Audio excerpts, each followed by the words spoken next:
Most exhibitors spend their time asking, how do we attract more people to our booth? But what if that's the wrong question we're asking? Hello, I'm Lee Arley, and in this episode of the Expo Factor, I'm joined by Aaron Calvert, a remarkable guy, keynote speaker, former doctor, mind reader, hypnotist, commercial director at Sassy Plus, to explore a fascinating idea.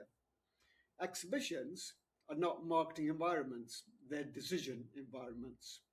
Together, we dive into the psychology behind how attendees make decisions, why attention doesn't always lead to intent, and how exhibitors can design experiences that help visitors move from curiosity to confidence. Now, if you've ever wondered why some booths create real business outcomes while others simply create activity and look busy, this conversation will change the way you think about exhibitions forever. Let's join Aaron. Hello, Aaron, and welcome to the Expo Factor. It's an episode that's been long in the making. And great to have you on the first episode of our season 2. Welcome to the Expo Factor. How are you? I'm great, Lee. It is fantastic to be here. I know we've been talking about this sort of concept probably for about 18 months. So it's finally great to sort of get together and get it on record. Yeah, fantastic. Now, I first met you at Manchester TEDx, where you did a fantastic talk about the illusion of choice. And today's episode is really that in terms of looking at choices and decisions that our target audiences have to make. So tell me, before we kick off the episode, if you could perhaps introduce yourself and tell us a bit more about your background and make it clear that'll make it clear for the audience in terms of why you're actually on this podcast today. Sure. I mean, how long have you got? Because this is a real mismatch of careers, and if you've got time, go and check out my LinkedIn and just sort of dive into it. It's a whole career exploration. But let me give you the short version. So, I think what has tied every single career together for me is the fact that it's been about how to make decisions. So I spent most of my life trying to understand how to influence people's decisions. So originally I started my career in medicine, and I was fascinated by patient decision making, and of course being trained and training others on how to make decisions in critical life-saving environments, so under immense pressure. From there, I actually moved through to the entertainment sector. So I went to perform on stage, on TV, and PR campaigns as a mind reader and hypnotist. So literally trialing suggestion, influence, hypnosis live on stage to audiences, where all these sort of psychological principles I'm putting into play in front of an audience. It could be 50 people in a bar, which is certainly where I started, or 3,000 people in a theatre, sort of where things got to. And, it's both thrilling and exhilarating, but you're putting that sort of thought and that sort of theory actually into practice. And then in the recent decade, I've taken up a position as a senior leader in a global comms marketing production agency called Sassy Plus. So I wear a couple of hats in that company, because why would I just do anything easily and take one job? So I am head of, obviously, commercial, so looking after sales, and the sales team and the accounts team works into me as well. It also covers a bit of the marketing. I obviously look after lots of people within that company. And then I actually am an exec producer for various different companies. So we work with clients like LinkedIn, Veolia, London Business School are 3 of the ones that I tend to work with. We work with a lot of automotive brands as well. And for me, there I act really as a sort of strategic advisor to them for generating content, generating engagement, moving the needle, delivering ROI. And that can be anything from events, exhibitions, live streams, content, podcasts, you name it. If it's a visual or a auditory input, then we probably deliver something for it. And for me, this sort of weird mishmash of careers has brought me to the place where actually my expertise is how you engage people, how you sort of build that trust, and then hopefully how you convert that into a meaningful outcome. Fantastic. We're very much aligned on that. I think talking about mishmash of careers, I think obviously I didn't start off in the medical field, but definitely in a similar kind of environment where you have to listen to people attentively and get them to make decisions. And that is like obviously the sales environment. And I started off in selling timeshare. That was my first sales job. Wow. What a training ground. What a place to cut your teeth. Yeah. Yeah, absolutely. So on top of that, you actually have 4 children. So what you've said is you do all of that, and then obviously you've got 4 children as well. And I do. How do you find the time? All of it, I may say. Like I will say, like that is probably the hardest job of all of it. So massive respect to my wife who handles most of that for me when I'm away or around the country. Yeah. All right. So let's move on to the subject of the episode, which is the environment of the exhibitions. Okay, the show floor. Okay, so let's talk through the journey of a typical attendee, and as exhibitors, the kind of approach that we actually take. And now, when we were talking over coffee a couple of weeks ago, we both talked about the fact that exhibitors, their first question is always, how do we get more footfall, rather than asking the question, how do we take people on a journey so that they can actually make those critical decisions that will lead them to becoming a valued customer. So let's talk through that decision-making process from the exhibitor side first, and then we'll look at the audience. So what kind of questions, when people are actually planning for their exhibition, talk me through that process, how you think what exhibitors should be doing to kick things off. Of course. And it's really interesting, Lee, that you talk about this measurement of footfall, right? So one of the biggest problems we tend to see in the industry is that people at an exhibition need to provide an ROI to their chief financial officer for what their department did to put on that event, and therefore how much they've generated from it, right? So that is entirely the focus of most people's kind of objective, right? And actually, you've got to dig under the hood, because footfall, I would argue, is actually probably a really weak measurement of success of a trade show. So you can have an extremely busy stand, but it can be incredibly weak if it's busy for the wrong reasons. So you know, let me give you a real world example. So outside of a trade show, I want you to imagine that you're in a new city and you happen to be walking down the street. You decide you want a coffee. There are 2 coffee shops, one next to one another. Poor business placement on their part, but let's debate that later.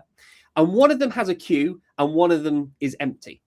Now, you are immediately probably going to join the queue of the busy one, even without checking either menu, because as a social proof point, psychologically, that one must be good because it's busy. And so what you can get at booths is this real push from people to go, oh, I need more footfall, because that proves, therefore, you had a really good presence at the event. And I would argue that, you know, if you mismatch that footfall, so you've got a really busy stand, but people fail to connect what your brand is, they don't have a need for your brand, then your follow-up and your ROI from that event is immediately going to tank. So I kind of flip that. The first thing I want sort of people to recognize whenever I chat to them about this is I sort of take it back and go, right, what's your objective? Well, your objective ultimately is sales. And so you have to convert it from being a sort of attention-grabbing marketing exercise and move it actually into a decision environment exercise. And when you do that, you start to convert people and your mindset of how you approach your layout of your booth, how it's sort of pre-marketed, how it exists on site, and then how you follow up with them. When you start to think of it as, let's make this the environment where we're talking to the right people who are going to make the right decisions. Yeah, absolutely. And a lot of companies actually see exhibitions as marketing environments. Okay.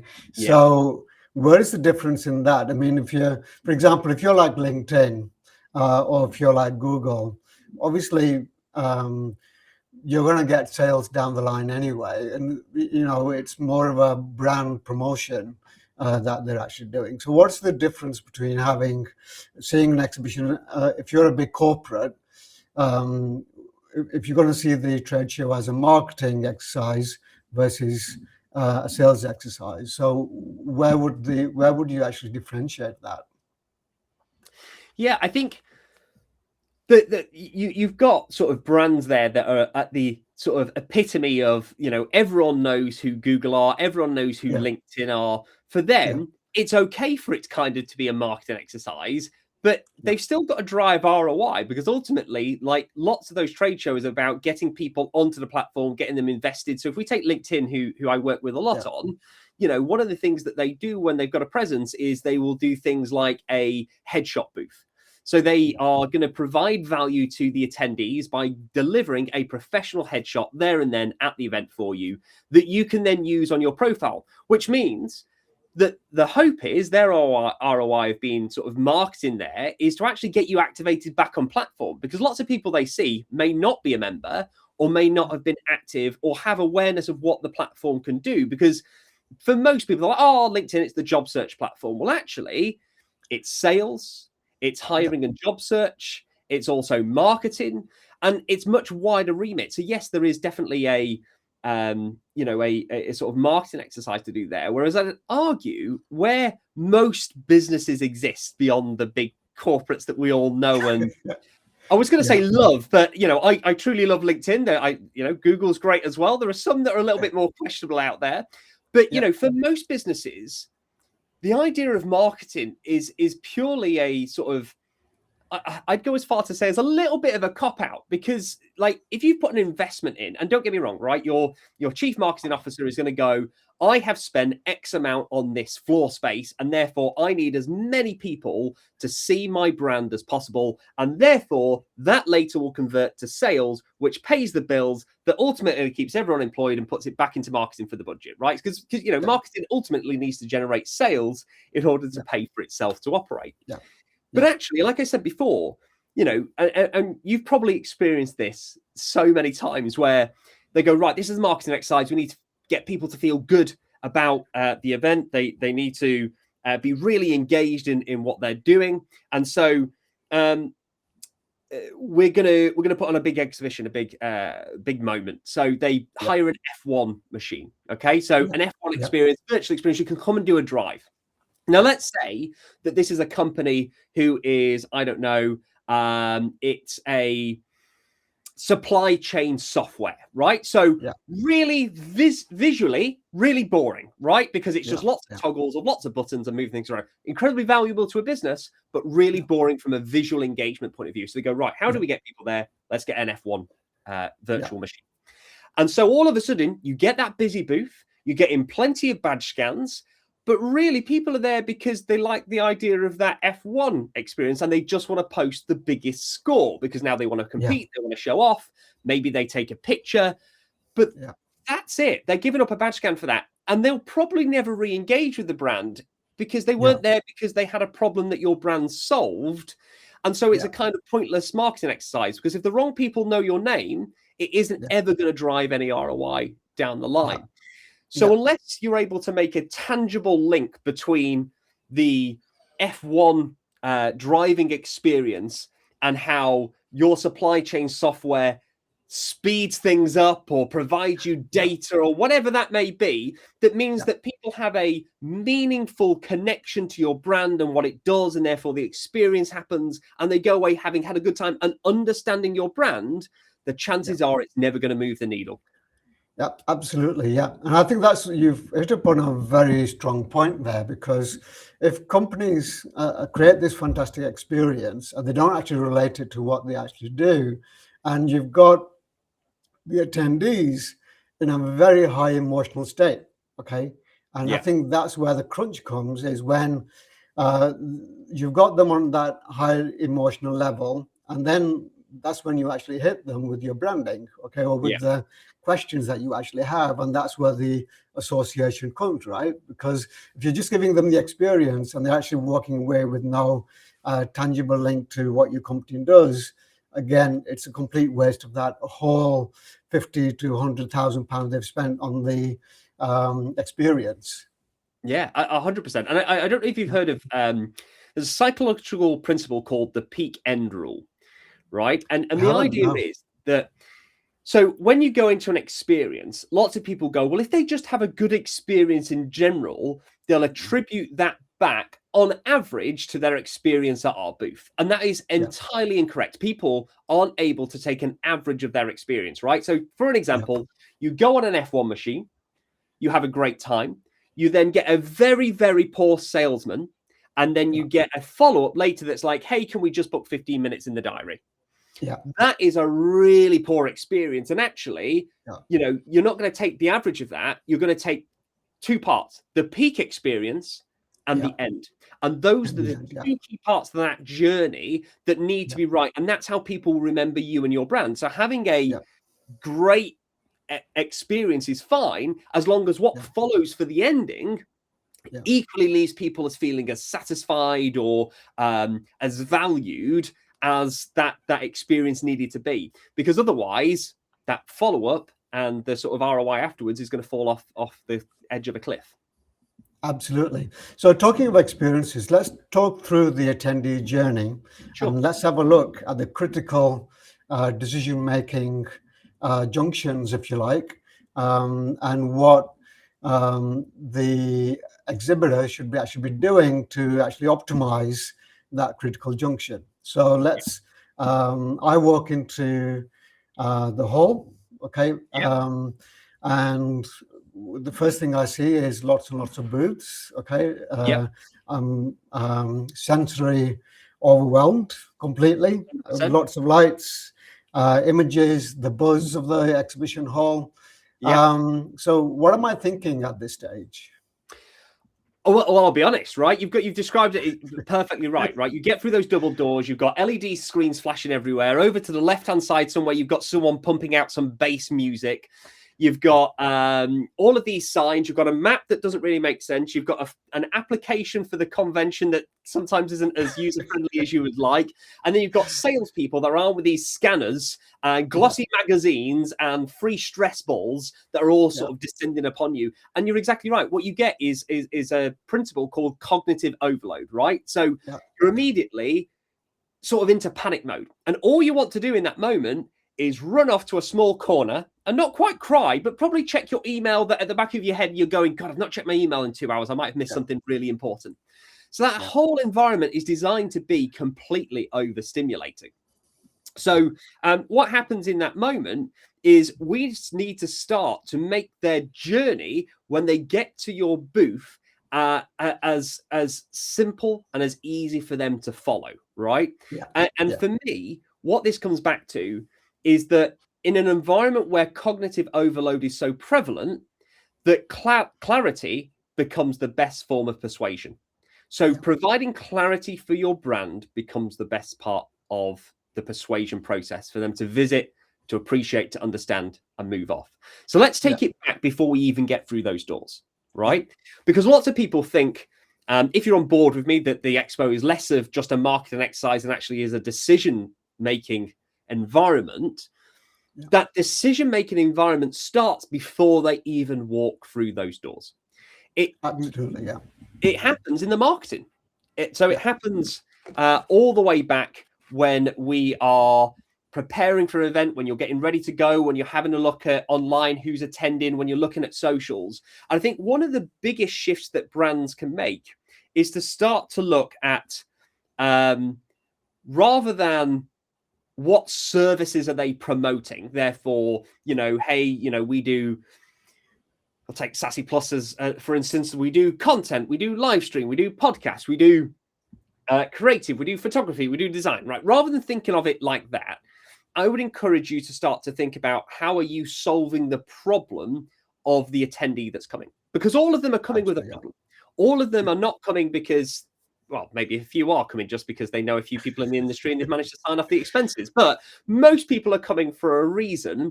And when they attend that reason, they've actually got to show some value back to their bosses of why they attended. So they're already coming. They're not neutral. They already need to prove something. So beforehand, the easier you make to signpost, the better it is. So what I see lots of brands doing, hey, I'm going to be at insert expo name, and I'll be on stand B44. Come and visit us. Why?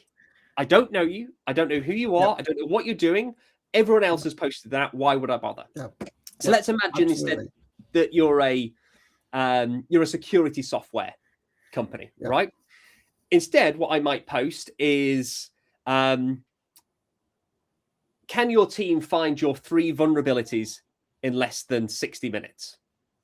Come and see us at booth 54. So now what you've done is identify a problem they may have. You've stopped them and got them to think about what their problem may be. And then you've encouraged them to come over and talk to you because you might have a solution. So that's the pre-event marketing. When you get to the ground, and I'll come back to this in a moment, because I do believe that anything you've done pre-event should also carry over to the booth, because they may or may not have made that link. I think you get into this really, really critical moment, right?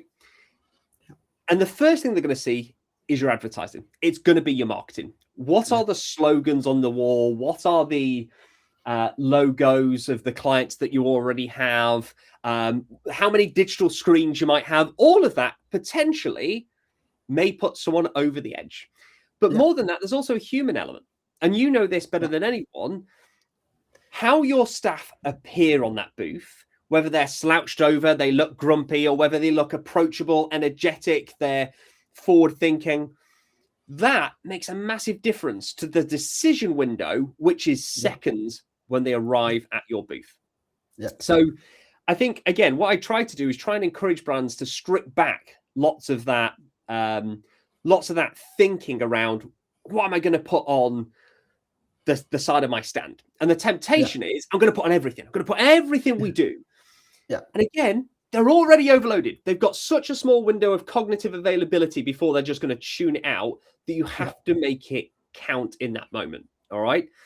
And so I would encourage brands to start to think about, what is the key thing they want to talk about at that exhibit? What is the key problem they're going to solve? What is the audience wanting? Do that research and go with that sort of bespoke offering, so that you can attract people in, because otherwise people will just start to sort of disregard it. And I'll give you an example of that in a sort of real trade show world in a moment.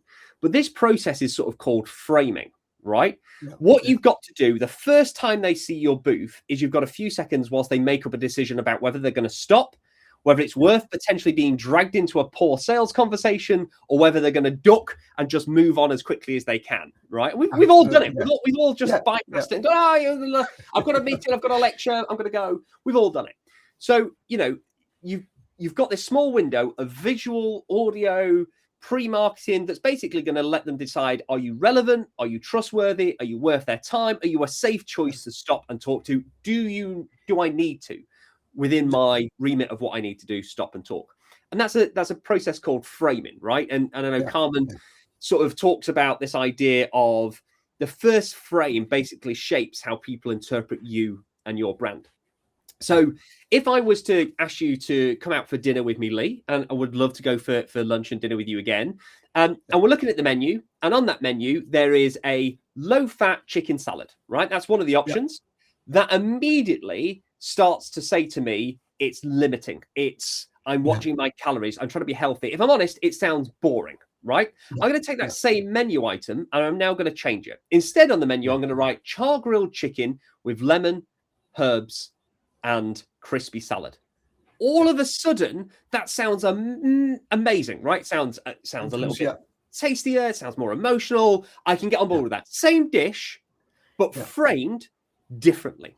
And that opens up a whole new prospect of interaction. So to bring that into the trade show world, I work with a company called Solo. So my friend set up a company called Solo a few years ago. And originally, it was set up as a way to control your lights, sound, images on the screen as a solo performer. So as say a magician, and without having to have a sound tech or a light tech, right? So A, save money, but B, be in full control of your show. Amazing, right? He redeveloped this app, the hardware, everything from the ground up.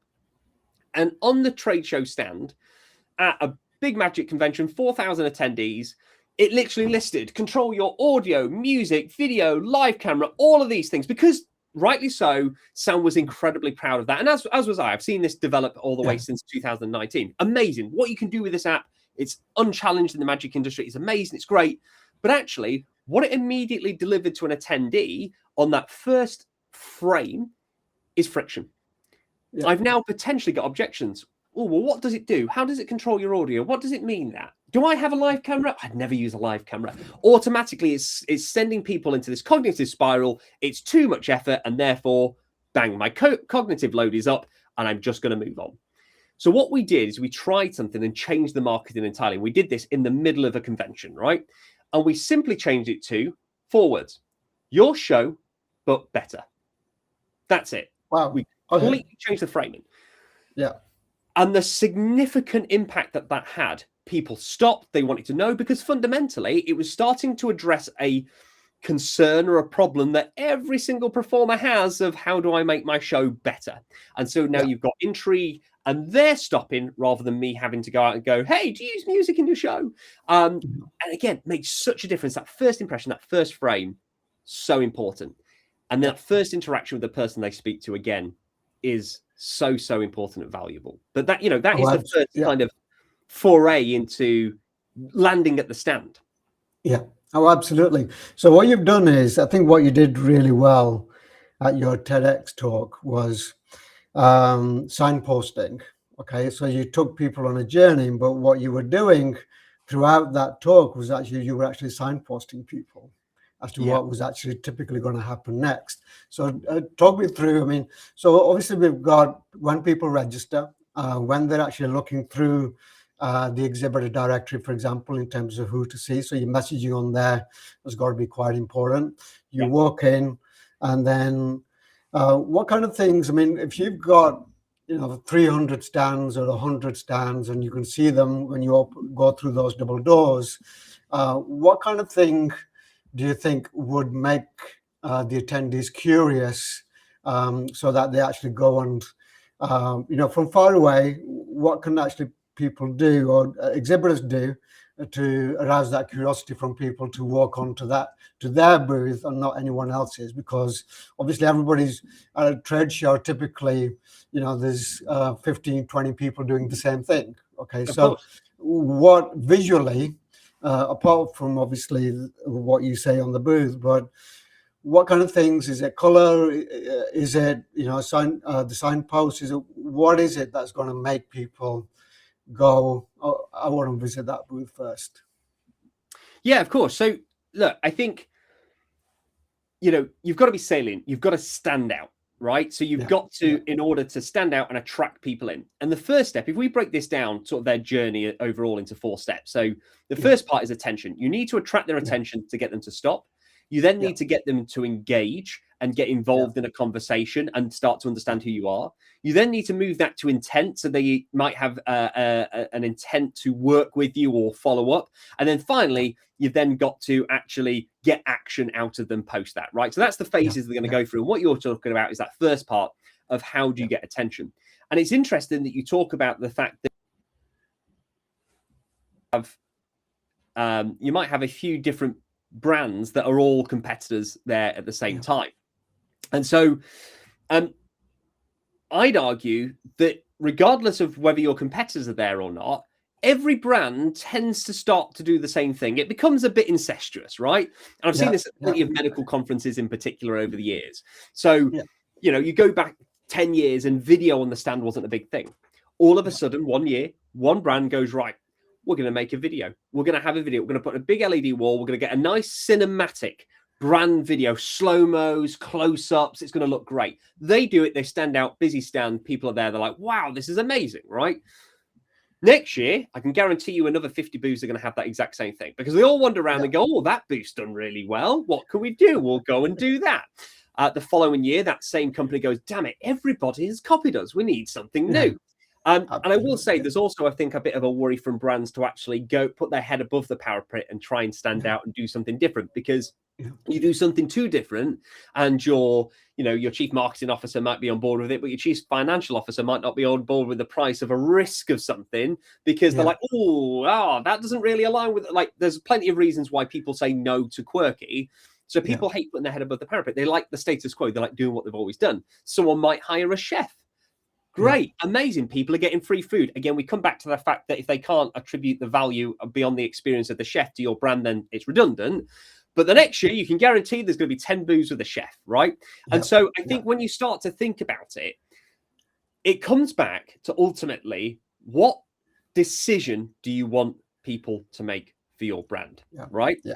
So once you understand what the decision is, that can actually start to indicate what you might do on your booth to drive attention to it. Doesn't have to be the biggest and flashiest booth, right? Colors will often stand out. So I'll give you an example. I was at the Edinburgh Fringe. Gosh, it must have been 2016. Everybody bright. I've been in 2015. Everyone had bright and colourful posters. Everything was bright and literally like a sea of rainbow, as you'd expect at the Fringe. Yeah. So when we designed the poster for Mind Games, which was the show I took in 2016 to the Fringe of the Mind Reading Hypnosis show, we went the opposite. We went black and white. And because of that contrast, it stood out. So my advice is, if you're planning your trade show booth now for 2027, right? Get to the trade shows this year, do a walk around and have a look at what everyone else is doing, and don't do that, right? Come up with something brand new that can associate with your booth that no one else is doing. Because I can promise you, big advocate of brand films, big advocate of hero films, arguably, I'd say on a trade show floor, they do nothing, right? We've worked with ABB Robotics. You suddenly bring in a robot that you can control. They're in, right? That is something no one else can do. They can't compete with you. You've booked probably the biggest slot that anyone's got at the event, but people are going to race robots like Robot Wars. Hot damn, I'm there, right? So if you can create this fun that's still relevant to your brand, you'll see how ABB Robotics doing something like that is not an F1 racing track, virtual racing track, right? You're creating something fun that's associated with your booth. In turn, what that will do is, if you've got the right branding, you've got the right message that says you're there to solve their problem, you've now got an attraction that's fun and interesting to drive. And it doesn't always have to be as big budget as robots fighting. I don't think ABB have done that, by the way, but they have had a stand where they have had robots you can control. That it's going to start to generate that buzz, and that buzz is going to be the social proof that people need to stop. And your job at that point becomes very different. It now becomes not making them stop and have that social proof, because, as I said before, if it's a busy booth but they can't associate with the brand, it can still be a weak booth. You've now got to start to move them into that second phase of engagement, to engage those people. And that might be through people power. It might be through an interactive exhibit that educates them on their needs. But the job at that point, that specific point between attention and engagement, and it exists before that in the sort of trade show booklet and the website and the app where you're trying to build. And in B2B, the product before the product is confidence. You've got to get them confident in who you are, what your brand is, what you do, and how you're going to deliver them. Because in all honesty, every single attendee that's coming that might make a buying decision is, as I said, not coming neutral. They are coming with the biggest risk management they've ever had before. They're spending the company money. They're spending the company money by being there. And more than that, if they make a decision to go with your service or product, they've then got to go and justify that to everyone that exists in that buying decision. And that buying decision process is now far greater than it ever was. It used to be like, hey, you're the head of sales. No worries, you can buy that. Not a problem. Put it through and everything's life's good. It's very much changed now. The growth of that decision-making tree is now, you've got to go to procurement, you've got to go to finance, you go to your line manager, it goes to the CEO. Everyone has a say. And ultimately, that decision process becomes so convoluted and so long that actually that conversion can be very difficult. And so building that confidence in that moment, and things on the trade show booth, of course, being selective and being minimal when every other booth is plastered with everything, coming back to what is it we're selling, what is our core message, and presenting it as a problem and the decision you want them to make versus just every service you have, can help get that clarity and start to build confidence. You can have brand logos, you can have testimonials, you can have that problem plastered and a way for them to understand it. And particularly if it's invisible, the role of technology is to try and make the invisible visible and tangible for people, for them to remember it. But if you get that right, you can build that confidence, because your biggest role there is helping them understand risk reduction. So we are a safe brand, we are trusted, we can deliver on what we say. And to do that, you can do it with authority that builds credibility for your expertise, right? Yeah. And you know, ultimately, my goal in that sort of engagement phase to move them to intent is to not just get them interested in what I'm doing, but turn them into a brand advocate for me. Because of that long decision-making process, I need them to be 100% on my side, to trust me, to want to be a part of this journey, because they're going to have to go and advocate to me, to IT, procurement, HR, their line manager, for a week, a month, 3 months, 6 months, a year sometimes. And so that's really important, getting the messaging that's on the wall once they're stopped to actually, and obviously the personal engagement that happens immediately to get them on board, to get them to trust you, to get them to understand you, and to understand that you are there to help them, right? So, you know, if you went outside a trade show, if you were buying a car chair for your kids, Lee, right? Yeah. You walk into a shop, you're looking at all the different options. Are you going to choose the one that's got the label on it that says cheapest deal, you can have it for 20 quid? The chances are no. In your head, you're going to go, oh, that seems a bit cheap. You're immediately going to look online. You're going to look for references. You're going to look up for sort of authoritative things along the lines of like crash tests and ratings online. You're also going to look for peer reviews. So you're going to look for what other parents have thought to that car chair and how safe it may be and how easy it was to use. Those things are going to factor into your decision. So when you are trying to stop somebody, if you have not only that problem and the logos, but you actually have some social proof in the form of a peer review, a peer statement of somebody that is, say, you know, again, I'll use Veolia as an example. So, you know, if you've got a statement from the chief marketing officer of Veolia that this marketing product absolutely changed their world and changed their process, I'm much more likely to stop because I can see my peer has done that. Equally, if I can see lots of peers in the booth talking, I'm more likely to stop. And so it's starting to weigh up. And I realize that's a fairly general answer, because until you get into the specifics of a business, for me, just to sort of round that off, it's stand out and do something different. So take a look around. And that can be difficult when you've got brand guidelines to adhere to, and the brand team are like, no, you can't use a red, you have to use a blue. I'm like, well, everyone else is blue, and the theme of the conference is blue, so we're not going to stand out. We're going to be immediately forgettable. Let's use the opposite color. Let's go for red. And you know, you've got to have those conversations. But it's understanding that, and that comes into the sort of flow of the booth and how people move around it. Not only how does it look, you know, it's that first impression. I think lots of people turn to things like, or gimmicks like magicians. And I know you've had experience with these over the years, where all of a sudden that same footfall idea is they hire a magician. And listen, there are some fantastic magicians that do trade shows. So this isn't everybody, but a cheaper magician or an inexperienced magician might just go, hey, do you want to see a card trick? Here's a card trick. Great. Come over here. Talk to my friend. There is nothing in that. There is no value for anybody. They've just been irritated. Whereas one of my friends, Lee Thompson, he's a pickpocket, just been on BGT. Go and check out his reel. He did phenomenally well. He pickpocketed Ant and Deck on stage. He doesn't actually do pickpocketing there, though he is booked as a pickpocket. His job and his experience as a pickpocket is really being able to talk to people and engage them. And he stops them with a bit of a weird question that gets them to sort of take a step back, but it's a fun question. And it's not, hey, how are you doing today? What was the best lecture? What have you seen? All those classics that everyone uses. I won't give it away, but it might be, you know, hey, what's your favorite flowers to smell? And all of a sudden you go, oh, that's a weird question. Oh, actually roses. Oh, great. Actually, I'm working on a printer's stand today. Do you do any printing in your business? Yes, no, qualified. If it's yes, great.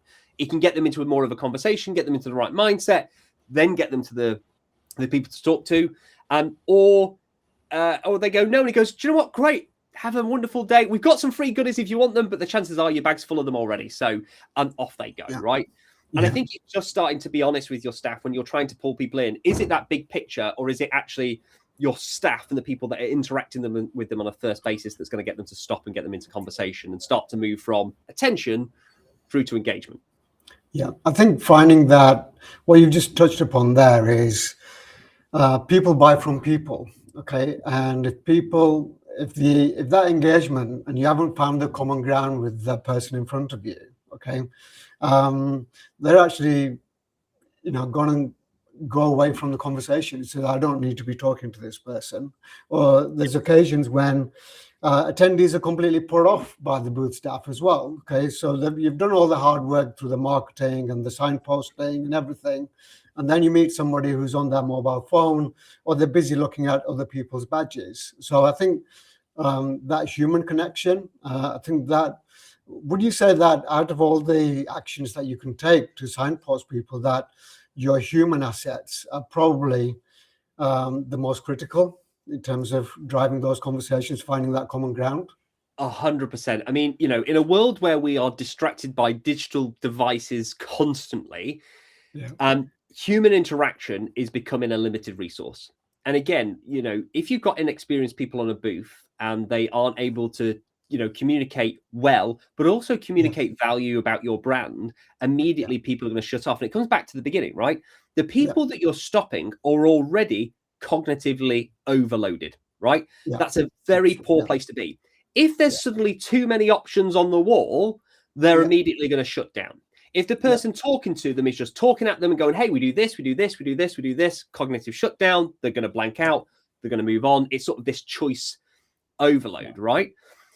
So the easiest way for those booth staff to help engage people and really start to move the needle, and I mean get them into a meaningful conversation that may then result in intent and action that comes later, is to help relieve that sort of cognitive overload, right? And just to sort of again expand on sort of cognitive overload, right?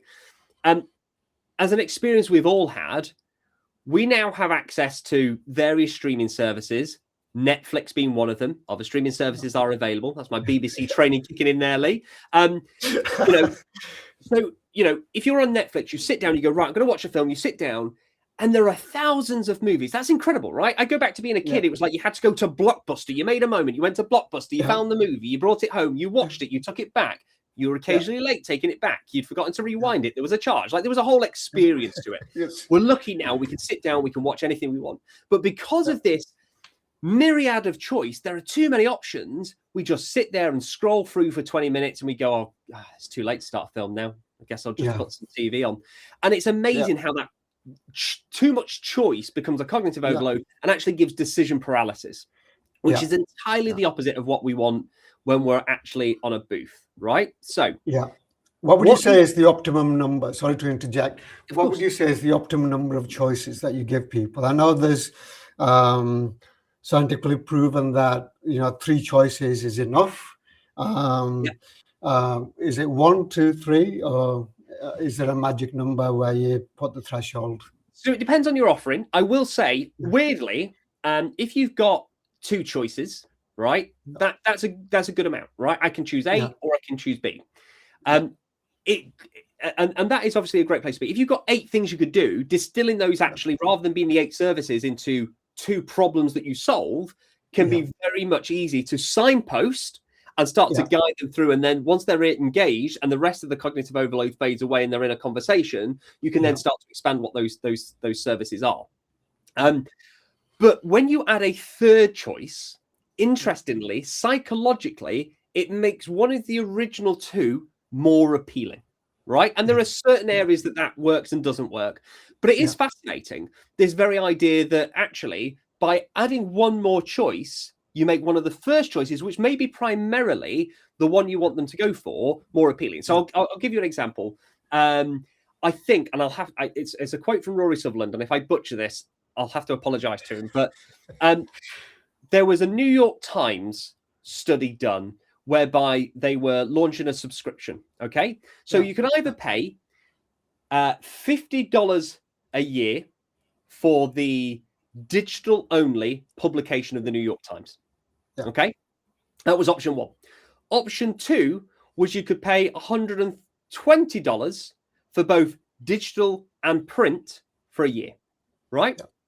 Or a month, one of the 2. Again, don't quote me exactly on this. 2 options. And what they found was the vast majority of people, I think it was about 64% of people, went for option 1 because it was clearly the cheapest and the right option to go for.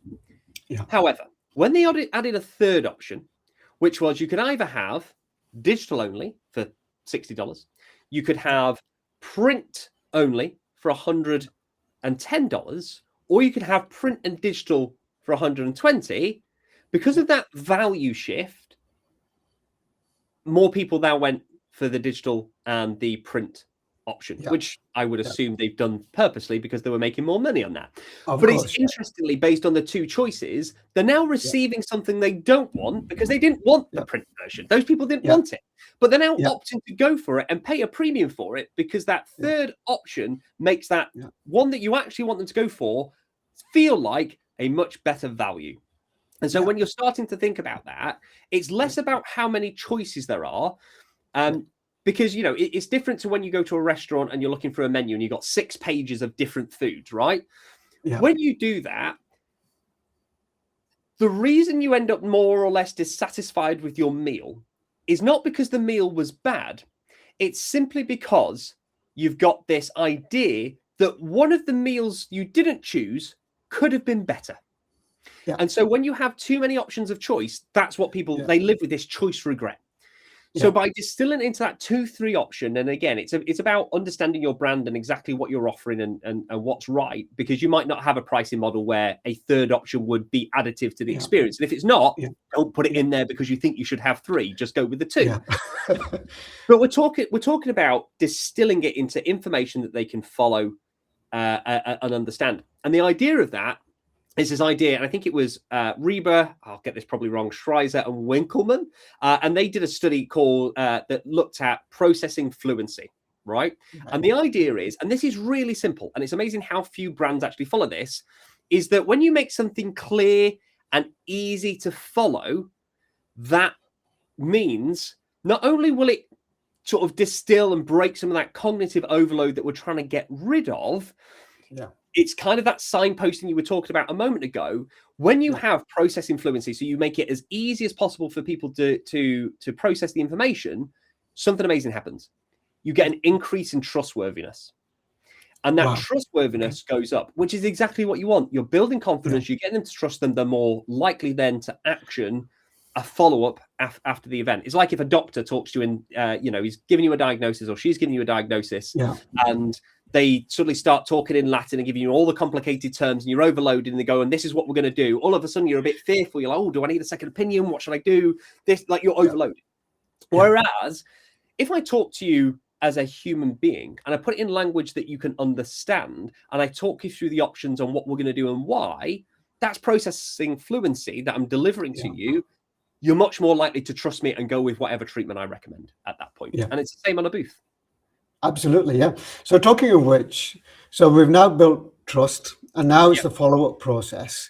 And this is where I find, I mean, over the last 18 years, and one of the biggest pain points I see for exhibitors is how do you actually set up the follow-up process? And there's been many a time where, and I share a famous story where I went to an event called DTX. I got into a conversation with an exhibitor about a CRM system I was thinking of actually developing, answered all the questions, and from me there was some sign of intent, as you say, because I wanted to follow up. And the thing that happened was the rep on the booth said, okay, let me scan your badge and somebody will get in touch with you. So, and one of the, again, in the trainings that we do is one of the areas that we actually look at is how do you create a value proposition so that the attendee wants to follow up themselves?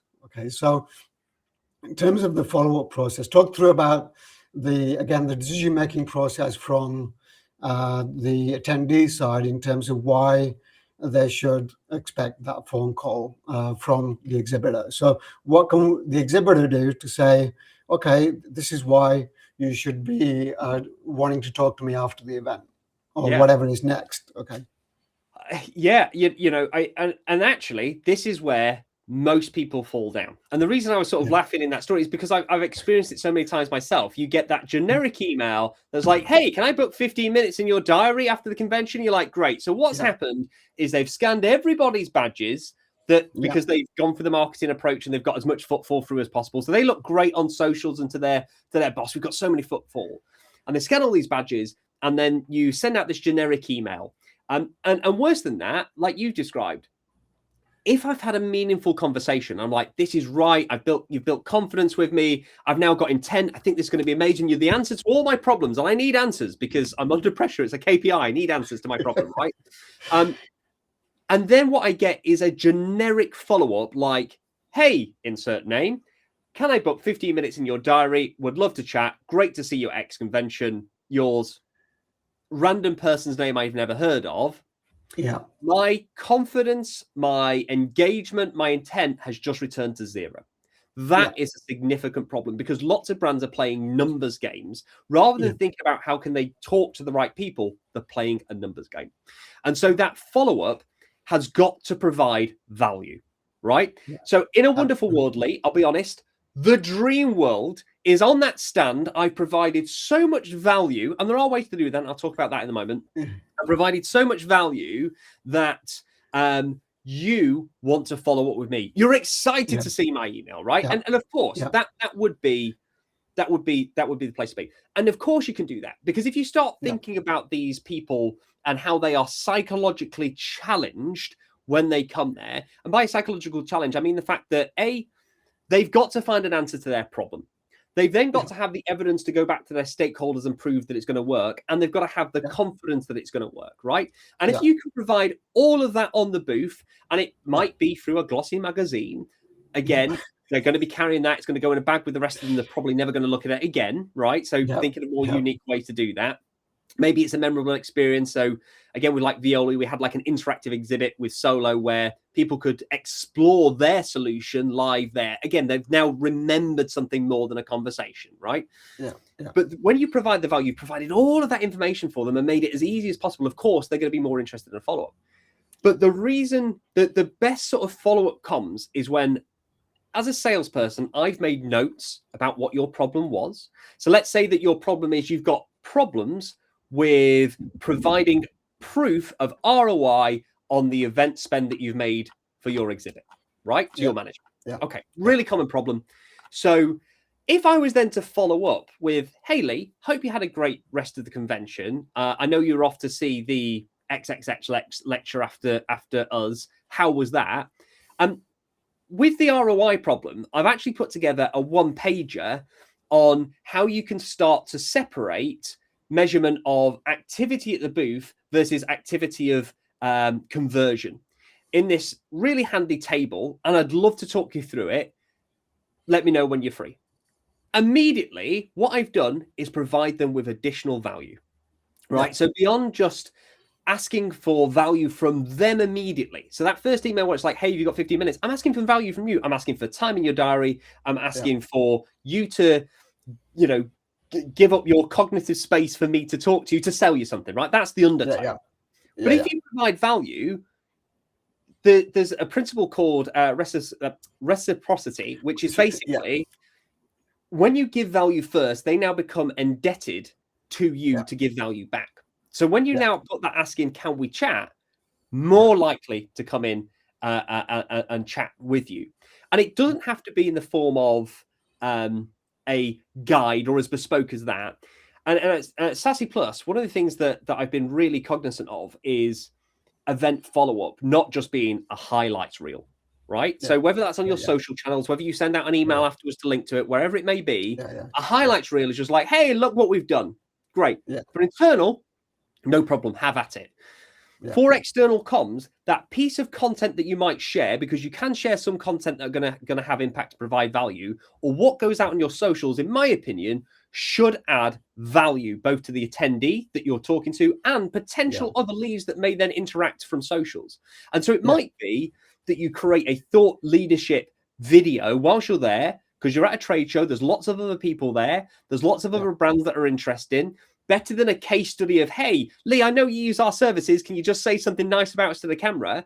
If we were going to do a walk and talk and do what we're doing now on this podcast and deliver a piece of content that's at the event, that's relevant, that's timely, but actually is timeless because it's thought leadership about how do you engage people at an event, all of a sudden you've got a brand new piece of valuable content that you're providing to them before you have an ask for them. So that I can never say it. Reciprocity is received in that moment. They're now psychologically indebted to you because you provided value to them.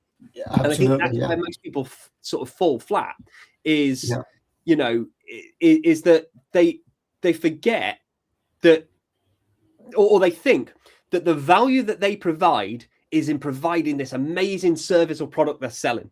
And actually the value to the customer has to come way before that, before they even get to buying that product. Yeah, absolutely.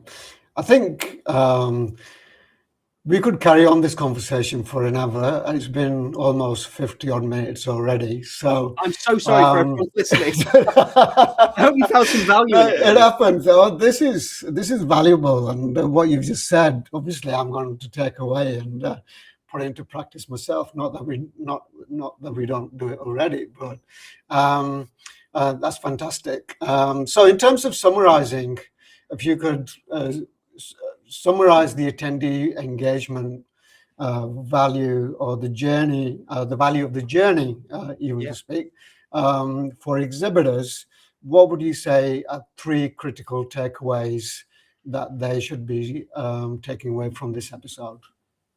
I think stop thinking about a booth as just a purely marketing exercise, as a way to be visible, and start thinking about it as a proper decision environment. And that environment expands beyond just the booth, and is everything you do in the lead up to it. It's everything they see as they approach. It's what happens on it, and it's how it's followed up. That decision environment, you absolutely 100% have to take into consideration. If you design your stand around that, everything from the content, the people, the technology, the interactions, the follow-up, all becomes immediately incredibly clear to me. I think as well, to start to design less for attention and more for confidence. Like, how can I make people confident in what we're doing is 100% going to be a better sell than having the big F1 machine that's going to sort of take central place. And I think starting to think about, how do you provide value for people beyond your service? This isn't just, and most of my relationships, sort of from a business point of view, whether that's, consulting, whether that's, working with brands, like I mentioned at Sassy Plus with LinkedIn and Veolia and all of those brands, it's I have amazing relationships with them because I provide value outside of being a production company. I'm not just producing a video for them. I will talk them through why or how they should produce it to land their objective. And when I talk them through that, and then the product's better, and then they get an end result that they can go back to their manager and go, look how amazing this was, that value that they feel to me means that what you're creating is less just short-term relationships and long-term loyalty to you as a brand. And I don't think people value that. Fantastic. Aaron, it was a pleasure to talk to you. Where can our audience find you? Sure. Value from you. Well, I wear many different hats. So if you want to connect with me, please, if you search my name on LinkedIn, it's Aaron Calvert. I'm sure there'll be a link somewhere around. You can join me on LinkedIn. I please connect with me. I'd love to see you there. From a production point of view, obviously Sassy Plus is the production company that I work for. So you can head online and find all of the amazing things they do. Again, we work at events, we do content, we do PR, lots of different areas that we cover there. AaronCalvert.com is the other place. So that is my sort of speaking consultancy space. So you can head to my website, please. I have some public shows coming up as well. So definitely see if you can attend those. And then also just a shout out to Solo, who is sort of very close to my heart with everything that Sam has developed there. And not only has it taken up a pride of place as a staple in how performers control their show, but actually in event tech and creating interactive event experiences has really changed the game for the clients that I've worked with there. Fantastic. Aaron, it's been a pleasure. Thank you for providing so much value, and I look forward to hopefully seeing you on the show floor somewhere, or sharing the stage with you somewhere at an event or a conference or somewhere around the globe. Absolutely. If you need to find me, I'm behind one of those sort of pillars crying from the cognitive overload. So find me there. Fantastic. It's been a pleasure. Thank you so much, Aaron. Thank you. Wow, what a conversation. Thank you so much to Aaron for bringing so much value to today's conversation. If there's one thing I've taken away from today's conversation, it's this. Stop asking, how do we attract more people to our booth? Start asking, how do we help the right people make a better decision? Because exhibitions aren't just marketing environments, they're decision environments. And thanks again to Aaron for sharing his insights. And thank you for listening to the Expo Factor. Until next time, focus less on creating activity and more on creating meaningful outcomes and better conversations. See you soon.